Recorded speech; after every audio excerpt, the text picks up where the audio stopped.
दोस्तों, आज की वीडियो में बस बाबा साहब अंबेडकर ने कहा था, गांधी कोई महात्मा नहीं है, मैं उन्हें महात्मा नहीं मानता, बल्कि वह एक शातिर राजनेता है। यह बात बाबा साहब डॉक्टर अंबेडकर ने गांधी के बारे में कही थी। पर क्यों कही थी? क्योंकि बाबा साहब गांधी को बहुत अच्छे से जान चुके थे। वह पहचान चुके थे कि कैसे गांधी वर्ण व्यवस्था के कट्टर समर्थक हैं और वर्ण व्यवस्था को बनाए रखने के लिए, जातियों को बनाए रखने के लिए किस तरह से उन्होंने बहुत ही शातिर तरीके से की। इस वजह से बाबा साहब डॉक्टर अंबेडकर उन्हें कहते थे कि वो कोई महात्मा नहीं है। 24 सितंबर 1932, जिसको पूना पैक्ट के तौर पर याद किया जाता है, आज का दिन पूना पैक्ट के तौर पर याद करते हैं। और आज ही के दिन गांधी के कोशिशों साजिशों की वजह से बहुजन समाज का ऐसा नुकसान हुआ जिसकी भरपाई आज तक नहीं हो पाई है।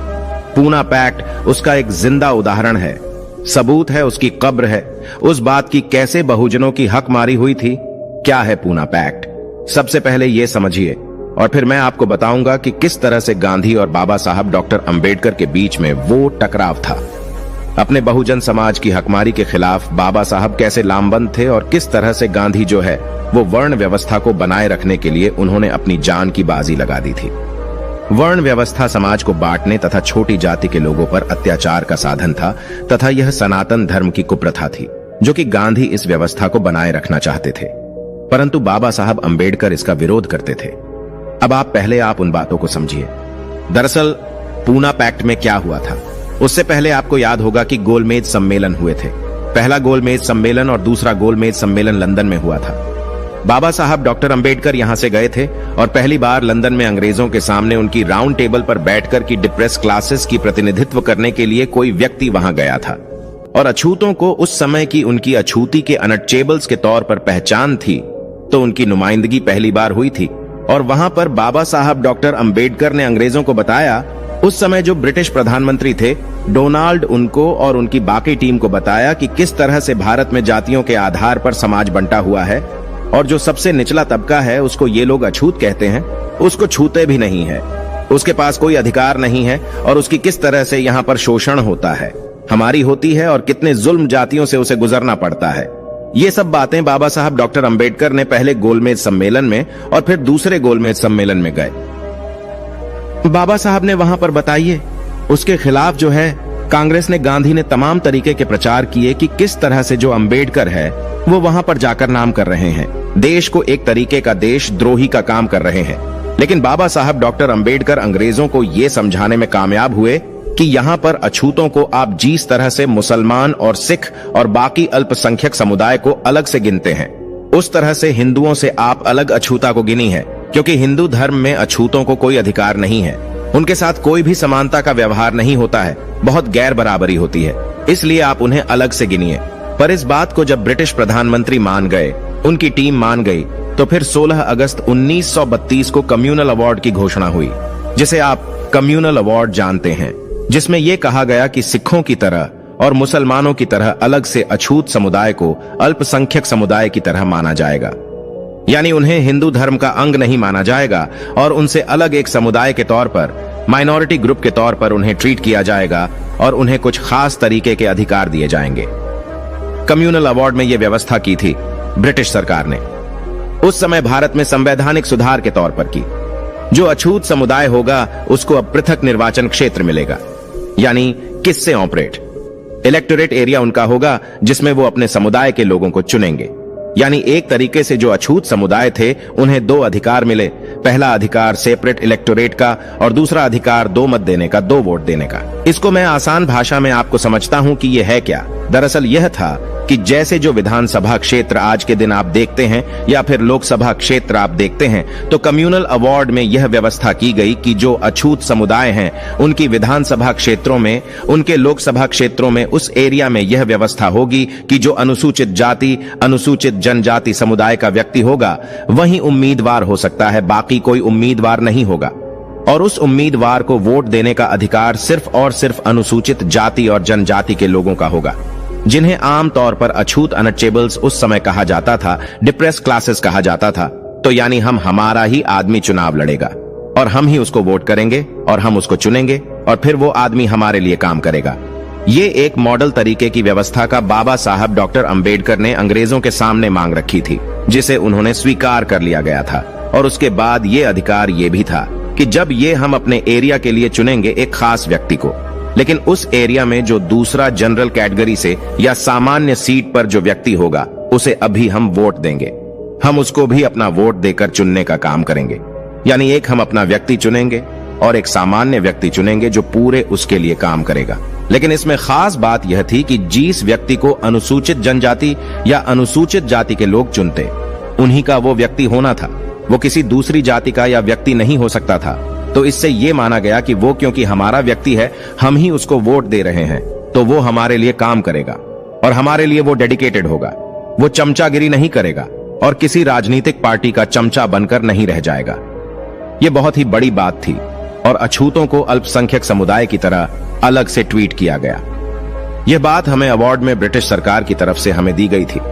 बहुत बड़ी घटना थी ये भारत के संदर्भ में, भारत के इतिहास में। लेकिन इसके खिलाफ जो गांधी हैं, उन्होंने वहां पे सेकंड गोलमेज सम्मेलन में भी वहां पर उन्होंने इसकी मुखालफत की कि नहीं, आप इनको अलग से ट्रीट नहीं कर सकते, और फिर भारत में आए वो। उन्होंने यहां पर भी दबाव बनाने की कोशिश की। लेकिन जब ये अवार्ड की घोषणा हो गई तो फिर उनको ब्रिटिश सरकार के साथ उन्होंने कई पत्र लिखे, लेकिन उनकी बात नहीं मानी गई और ये कहा गया कि आपकी बात जायज नहीं है। डॉक्टर अंबेडकर जो लॉजिक दे रहे हैं, जो उनकी बातें हैं, जो उनके तथ्य है, उनमें दम है और इस लिहाज से इनको अलग से ट्रीटमेंट मिलेगा। इसके खिलाफ जो गांधी हैं, वो 20 सितंबर 1932 को पुणे की यरवदा जेल में जो है वो अनशन पर बैठ गए, आमरण अनशन पर बैठ गए और उन्होंने कहा कि यदि अछूतों को हिंदू धर्म से अलग काउंट किया जाएगा और उनको सेपरेट इलेक्टोरेट का अधिकार दिया जाएगा तो मैं अपनी जान दे दूंगा। और मजेदार बात आप देखिए, गांधी ने अंग्रेजों को भगाने के लिए की। अंग्रेज यहां से चले जाएं, उसके लिए कभी आमरण अनशन नहीं किया। इतिहास की किताबें खंगाली और गूगल कीजिए, गांधी ने अलग अलग मौकों पर अनशन किए, लेकिन कभी इस बात को लेकर अनशन नहीं किया कि अंग्रेज यहां से जब तक नहीं जाएंगे मैं फास्ट ट्रेन टू डेथ यानी आमरण अनशन पर बैठ जाऊंगा और जब वो जाएंगे तभी मैं अनशन तोड़ूंगा। ऐसा गांधी ने कभी नहीं किया। लेकिन बहुजन समाज के जो उनको हक मिले थे, जो अधिकार मिले थे, जिससे उनका भविष्य सुनहरा हो सकता था, जिससे उनका भविष्य शानदार हो सकता था, उसके खिलाफ जो गांधी है वो धरने पर बैठ गए, आमरण अनशन पर बैठ गए, राधा जेल में। और उसके बाद जो हुआ वह फिर हम इतिहास की किताबों में खंगाल सकते हैं। बाबा साहब डॉक्टर अंबेडकर ने बहुत मशक्कत की थी, बहुत मेहनत की थी। यह कम्युनल अवार्ड हासिल करने में जब गांधी आमरण अनशन पर बैठ गए तो उस समय पूरे देश में खलबली मच गई, क्योंकि गांधी जो है वो उस समय देश में एक बड़े नेता के तौर पर स्वीकार कर लिए गए थे। आजादी के नायक के तौर पर उन्हें प्रचारित किया गया था कांग्रेस से और कांग्रेस की मीडिया की तरफ से। तो जब वो आमरण अनशन पर बैठे, उनकी जान पर बनाई, तो बाबा साहब डॉक्टर अंबेडकर के खिलाफ माहौल बनाने की साजिश होने लगी। तरह तरह के अखबारों में लेख लिखे गए, गोष्ठियां हुई, धरने प्रदर्शन हुए, रैलियां निकाली गईं और बाबा साहब डॉक्टर अंबेडकर पर दबाव डाला गया कि यदि गांधी को कुछ हो गया, आपने मांग नहीं मानी और गांधी अगर उनकी मौत हो जाती है तो हम आपके साथ ऐसा सलूक करेंगे जो आपने सोचा नहीं होगा। और बाबा साहब डॉक्टर अंबेडकर को खुलेआम धमकियों दी गईं और उन्हें यह तक कहा गया कि यदि गांधी के साथ कुछ होता है तो फिर आपका जो अनुसूचित जाति, जनजाति, समाज, पिछड़ा वर्ग है, जो जिसको डिप्रेस्ड क्लास बाबा साहब संबोधित करते थे, उसको हम आग लगा देंगे, दंगे कर देंगे और उनकी बहुत दुर्गति करेंगे।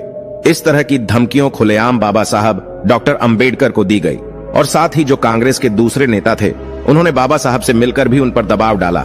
आपको याद होगा, एक तस्वीर काफी आजकल चलती है, कस्तूरबा गांधी बाबा साहब डॉक्टर अंबेडकर के सामने ऐसे झोली फैलाकर खड़ी हो गई थी। कस्तूरबा गांधी ने हाथ जोड़कर झोली फैलाकर बाबा साहब से भीख मांगी कि मुझे मेरे सुहाग की भीख दे दीजिए, मेरा सुहाग बना रहे वरना मैं विधवा हो जाऊंगी। अगर गांधी मर गए तो आप मुझे मेरे सुहाग की भीख दे दीजिए। और बाबा साहब डॉक्टर अंबेडकर पर इतना ज्यादा प्रेशर क्रिएट किया गया, इतनी ज्यादा उन पर दबाव डाला गया, धमकियां दी गई। और बाबा साहब इस बात को जानते थे कि यदि गांधी को कुछ हुआ तो फिर इस देश में जो स्वर्ण जातिवादी लोग हैं वो फिर बहुजन समाज के साथ बहुत बुरा सलूक करेंगे, बहुत सारी हिंसा हो सकती है, बहुत सारे लोगों की जान जा सकती है। इसलिए बाबा साहब मजबूरी में एकदम मजबूर रोते हुए 24 सितंबर 1932 को आप बाबा साहब जो है वो यरवदा जेल गए और गांधी के सामने उन्होंने बैठ के कहा कि आप ठीक नहीं कर रहे हैं, मेरे समाज के लोगों के लिए मैंने इतनी मेहनत की है लेकिन आप नहीं मान रहे हैं। और गांधी ने यह बात कही कि मैं मर जाऊंगा लेकिन मैं ये नहीं चाहूंगा कि जो अछूत हैं उनको हिंदू धर्म से अलग काउंट किया जाए और उनको सेपरेट इलेक्टोरेट का अधिकार मिले। मजबूरी में बाबा साहब ने रोते हुए उनकी आंखों से आंसू निकल रहे थे। उन्होंने पुनः पैक्ट पर साइन किए और तब ये गांधी ने आमरण अनशन छोड़ा। यानी एक तरीके से बाबा साहब डॉक्टर अंबेडकर ने गांधी को जीवन दान दिया। हम बाबा साहब को इस तौर पर भी याद कर सकते हैं कि उन्होंने बाबा साहब ने गांधी को जीवन दान दिया। वो उनके जीवन रक्षक बने और उन्हें जिंदा रहने का जो अधिकार बाबा साहब ने एक तरीके से पूना पैक्ट पर साइन करके दे दिया। लेकिन इसके एवज में बाबा साहब ने कहा कि मैं आपकी बात मान रहा हूं, लेकिन मेरे समाज के लोगों को आप जो है रिजर्वेशन दीजिए, क्योंकि मुझे मालूम है कि जब आपके हाथ में सत्ता होगी, आपके लोगों के हाथ में सत्ता होगी, तो हमारी वही गुलामी का दौर शुरू हो जाएगा जो पहले से चलता हुआ रहा था। लेकिन आप हमें कोई अधिकार नहीं देंगे पैक्ट में। इसके में बाबा साहब ने संवैधानिक आरक्षण की बात की और गांधी ने उसमें फिर मजबूर होके और दबाव बाबा साहब की तरफ से भी बनाया गया कि ये वरना मैं साइन नहीं करूंगा।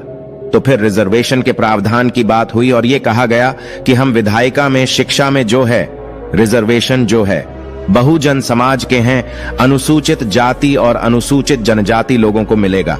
तो ये बात की रिजर्वेशन जो है वो अचानक से कहीं से आ गया, वो नहीं था। इतनी बड़ी कीमत बहुजन समाज ने चुकाई थी रिजर्वेशन के बदले में। पूना पैक्ट के जरिए तो रिजर्वेशन इस तरीके से बाबा साहब ने हमें संवैधानिक गारंटी के तौर पे दिया, और जब बाद में उन्होंने संविधान लिखा तो उसमें इसका प्रावधान भी किया, क्योंकि उन्होंने इसी आधार पर किए थे।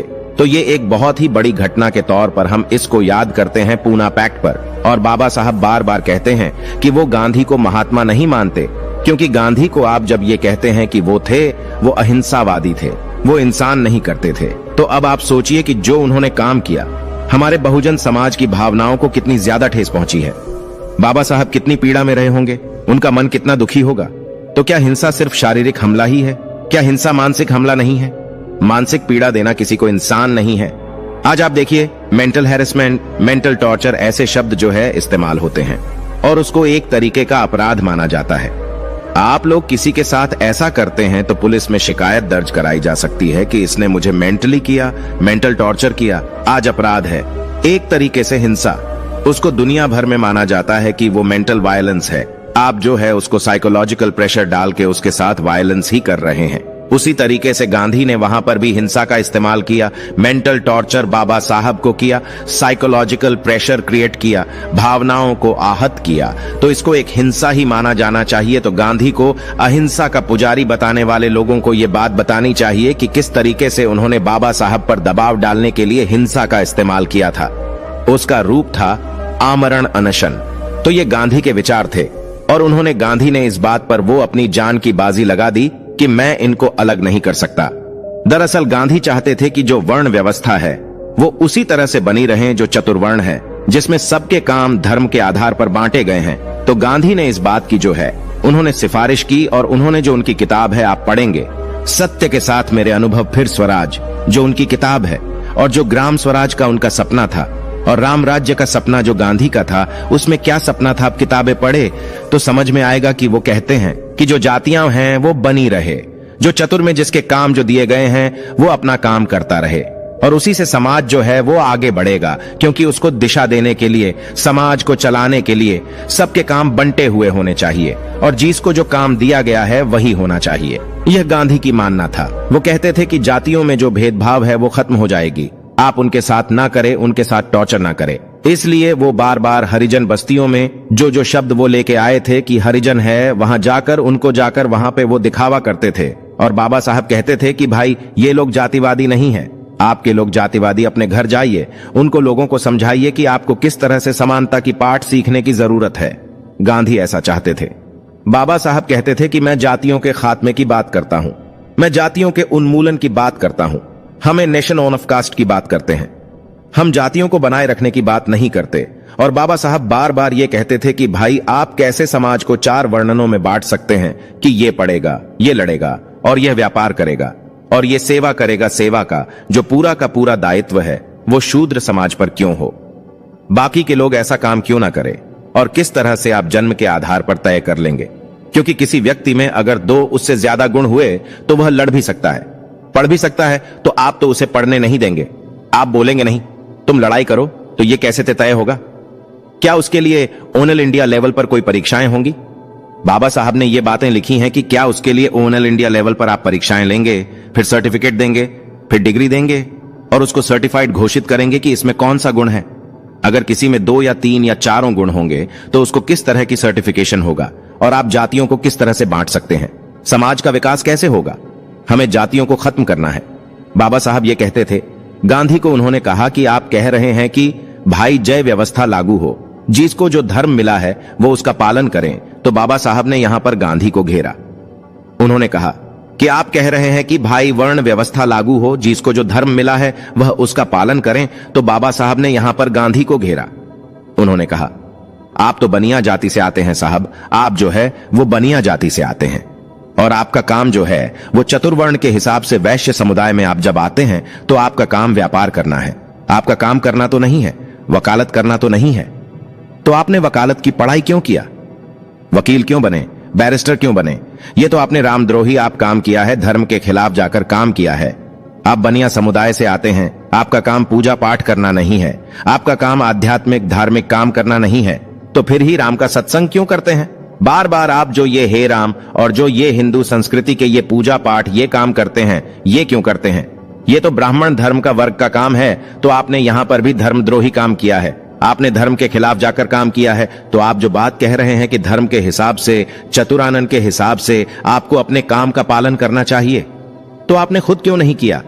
बाबा साहब ने गांधी से यह सवाल किया कि आपने खुद ये बात को एप्लीकेबल क्यों नहीं किया, खुद के आचरण में क्यों नहीं लेके आए। तो आपकी करनी और कथनी में बहुत ज्यादा फर्क है। और बाबा साहब ने इन्हीं बातों पर घेरा और यह कहा कि मैं गांधी को कभी महात्मा नहीं मानता। वो महात्मा नहीं है बल्कि एक शातिर राजनेता हैं।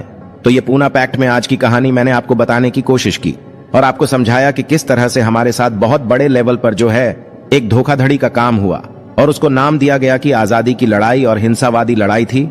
और उसी की वजह से आज जो है आप देखेंगे कि जैसे मान्यवर साहब कांशीराम ने अपनी किताब चमचा युग में लिखा है कि अभी क्योंकि जो नेता होते हैं, विधायक या सांसद होते हैं, वो समाज के नेता या विधायक नहीं होते बल्कि पार्टी के वफादार नेता सांसद विधायक होते हैं। क्योंकि टिकट उनको पार्टी देती है, पार्टी जारी कर देती है।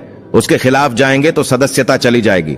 आप पार्टी के खिलाफ बोल नहीं सकते, अगली बार आपको टिकट नहीं मिलेगा। बहुत सारी दिक्कतें होती हैं और इस वजह से जो हमारे अनुसूचित जाति जनजाति के लोग रिजर्व सीटों से जो आते हैं वो फिर संसद में विधान पालिका में जो है वो हमारे हितों के लिए कोई आवाज नहीं उठा पाते और चाहे कितनी ही नाइंसाफी होती रहे वो नहीं बोल पाते क्योंकि वो पार्टी के गुलाम बन जाते हैं। चमचा जी ने मान्यवर साहब कहते हैं आप देखिए 13 पॉइंट रोस्टर का मसला हो, अभी जो है कास्ट का मसला हो, रिजर्वेशन इन प्रमोशन का मसला हो, बहुत सारे पद खाली होने का मसला हो, या फिर एससी एसटी के ऊपर एट्रोसिटीज का मसला हो, या फिर प्राइवेटाइजेशन के जरिए रिजर्वेशन को खत्म करने का मसला हो। इतनी सारी बातें हो रही हैं, लेकिन जो हमारे अनुसूचित जाति जनजाति के वहां पर सांसद हैं, संसद में वो कभी कोई उठ के बात नहीं करते हैं, वो बल्कि सरकार का पक्ष रख रहे होते हैं। जो सामाजिक कल्याण मंत्री बनते हैं वो हमारे ही लोग, समाज के लोग होते हैं और वो सरकार का पक्ष रखते हुए वो बताते हैं कि कैसे ये सरकार सही काम कर रही है, लेकिन वो कभी हमारे समाज के हितों की बात नहीं करते। क्यों नहीं करते? क्योंकि वो पार्टी के गुलाम हैं। मान्यवर बाबा साहब की भाषा में चमचा है। अगर हमें सेपरेट इलेक्टोरेट का अधिकार मिला होता, अगर हमें 2 वोट का अधिकार मिला होता, तो अल्पसंख्यक समुदाय की तरह अलग से ट्रीटमेंट मिला होता, तो आज हमारे अपने लोग जो है वो विधान पालिका में होते और हमारे लोगों की स्थिति इतनी दुर्गम, इतनी विकट, इतनी खराब स्थिति नहीं होती जो आज है। तो यह सब हो रहा है।